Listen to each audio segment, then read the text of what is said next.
This is a peel test with Plastidip. Kind of doing this before I finished another video. I was doing the wet sanding test versus the Krylon versus the Rust-Oleum, but ran into a small problem. And as you can see, I had some tape some painter's tape, frog tape, covering up the Rust-Oleum as I redid the Krylon there. As you can see, the Krylon came out really nice. Now those bubbles there, ignore those. I finished the spraying coat in too cold of weather, so that's what happened there. But it came out real nice, and those were dings from it fell off of a table. But very nice shine to it, very nice reflection.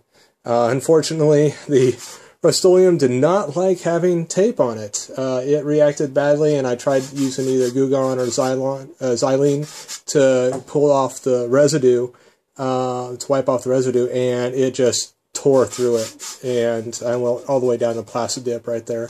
So I'm going to have to delay the wet sanding test of the Rust-Oleum versus the Krylon. I'll have to redo that.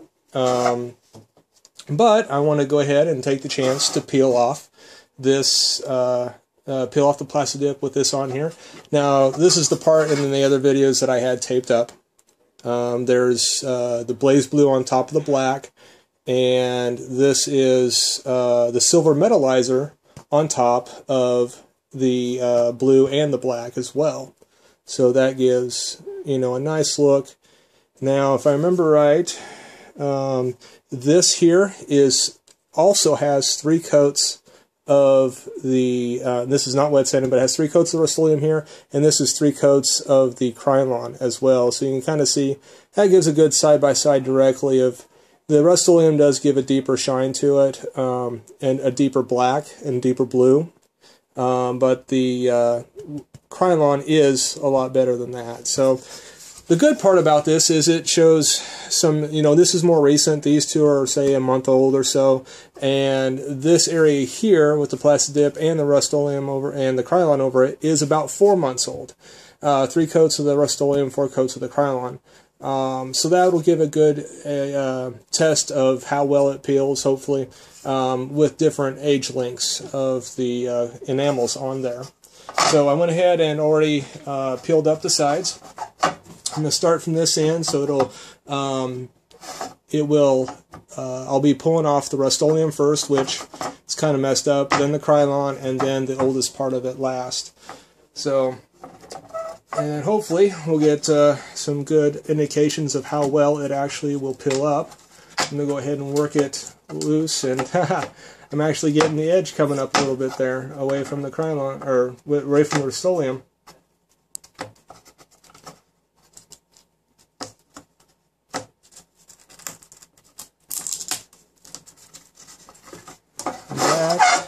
Only thing you see that it's actually breaking away from that, right around it. Now here, just to show you, the Plastidip in this area is, in the Plastidip on the whole thing was 4 months old.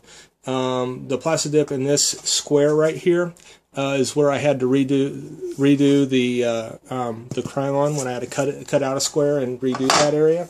So that is a section of a newer Plastidip.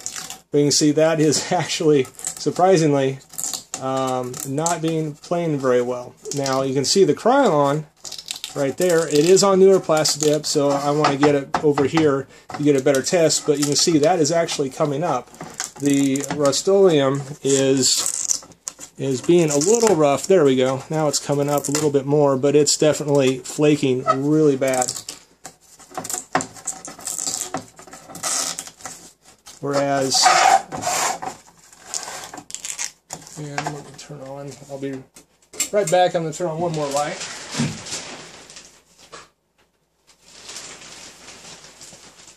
There we go. Hopefully that'll help some. And you see that Rust-Oleum, or the Krylon, is peeling off quite nicely. Not having a lot of problem with that. I mean, it is tougher. You can see it broke there.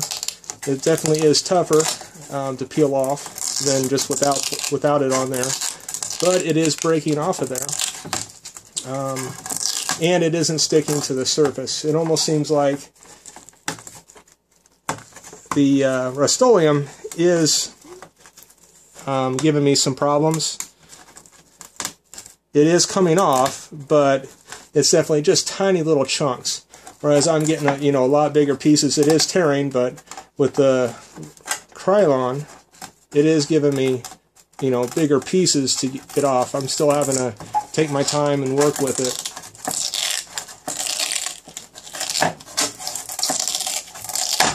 So I'm going to go ahead and peel the rest of this off here, and then work down to the bottom. Now this area here is the Rust-Oleum and this is the Krylon. So we'll see how this goes. And there is a lot more coats of Plastidip, especially on the blue, because the blue, there's like 5 coats of the black, and then I think there's 6 to 8 coats of the blue on this.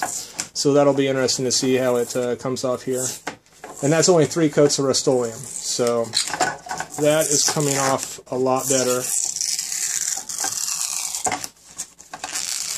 And remember, this section here is 4 months old.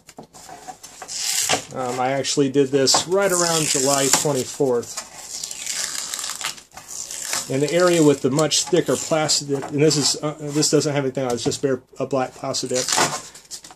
That section right there with the blue on it, with it being so thick, is coming off nice and easy. Both the Rust-Oleum and the Krylon portion came off real easy. But that was probably with about 13 coats total on it. And then here we're going back over to the Rust-Oleum side, and that's where, it's a Plastidip is thinner right there because it's just the black, and I'm getting, a little bit harder to peel. Got to be careful not to try to pull too hard, otherwise it just breaks apart. And then get over closer. Oop. Let's see, go with the blue again, and the blue just peels off nice and easy. It's really thick right there. So the thickness of the Plastidip is definitely making a difference. I'm going to start from this side so I can get an idea of just doing the the Krylon and seeing how well that pulls. Now the silver metallizer, there was only 2 coats of that on there, and they were pretty light coats.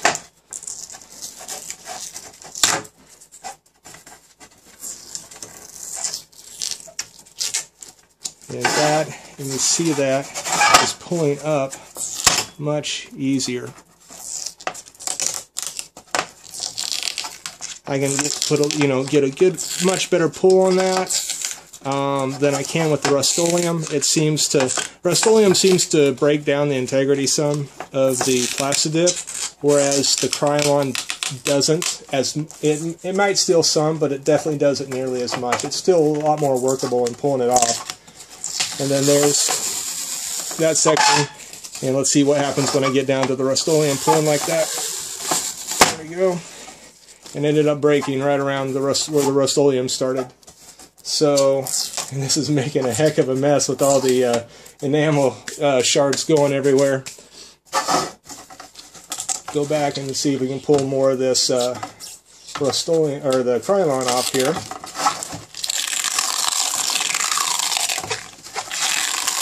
Oh. So you can see with the thinner of the coats, because this was when I redid this section here, that was, you can see where I cut it out. It was 5 coats there, just in the Plastidip. But you can see with that being thinner, it's definitely making it much more of a chore to pull it off. However, and you can see there, if I just take it nice and easy, don't try to overpull, the areas with the Krylon do come off. It's a little bit more work, but I can get it off in much bigger chunks, whereas, let's see if I can even get another piece started here. I'm dealing with, the Rust-Oleum. In fact, I'm going to even try to use paint scraper here, that's getting underneath of it. So let's see if that'll let me get it started again. Now, and that's just broken right apart. overall, on everything I've done so far, I've always felt that the Krylon is, even though it doesn't give as deep of shine, as deep of color, deepening of the color to the blacks or any of the other colors, it does. It's much better. It does give a gloss, just not quite as high as the Rust-Oleum, but as you can see, the Krylon for plastics melds much better. It works much better with the Plastidip. It doesn't break it down like the Rust-Oleum auto enamel seems to. And honestly, in putting painter's tape over both of them, I haven't had a problem with the painter's tape sticking or leaving residue on the Krylon, whereas I obviously can see how bad a shape that Rust-Oleum's in. It wasn't quite that bad, but you can even see, let me see if I can get it, the shine there, right there. That's where the tape was sitting, so you can see the actual edges of the tape and how it indented in, and scarred the Rust-Oleum there. So just from that alone, I'm personally going to stay away from the Rust-Oleum in dealing with Plastidip. I already have, actually, on my car, I did the wheels and on the center emblems, the Acura logo on the hubcaps. I did those in a blaze blue, and I used the Rust-Oleum, or not the Rust-Oleum, the Krylon enamel for plastics on there, and that actually did really, really good. And I was going to grab that can again, but I actually ran out when I was finishing up this, so I probably threw it away. But again, my recommendation, if you're going to use enamel, make sure you have really good coats of Plastidip on there. Also, I recommend going with the Krylon for plastics or an enamel.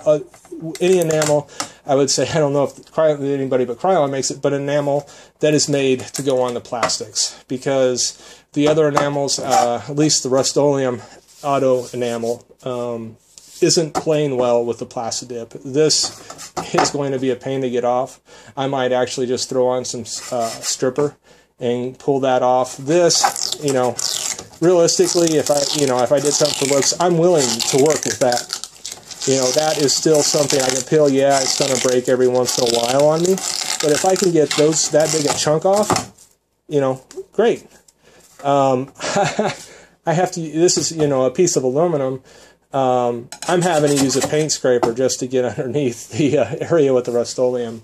So hopefully that gives everybody a good idea of how well the Plastidip will pill over long term, especially when this area where I had the blue strips, where there was actually 5 layers of black.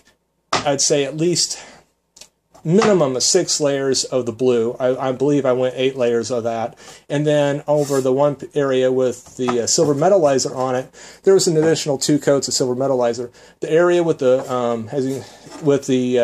on both of them, the Krylon and the Rust-Oleum, they both pulled off nice and easy, but I think just for me pulling it, it seemed like the Krylon area came off a lot easier. And then, of course, most of the black came off as well, and you can see where, right here, that this area right there, that's that small part, is the Rust-Oleum, and now it's all the, that was the Krylon. I keep getting the two confused. And this part's what was left of the Rust-Oleum. But this only had 3 coats on it. 3 coats here, 4 coats here, whereas these were 4 coats, wet sand, 3 coats, wet sand, and then 2 coats for both of these sections here. And you can see that just doing that made this section almost unpeelable. I'm having to take a knife, a putty knife to it, and I'm going to end up putting some stripper on there just to pull it the rest of the way off. So hopefully that helps, and then hopefully either I'm going to have to wait for warm weather or spray inside the basement here in order to do another wet sand test. So that video might get delayed. But I wanted to get this one done and out, that way everybody could see the results of this and not have to wait until spring. All right. Hope you enjoyed. Thanks.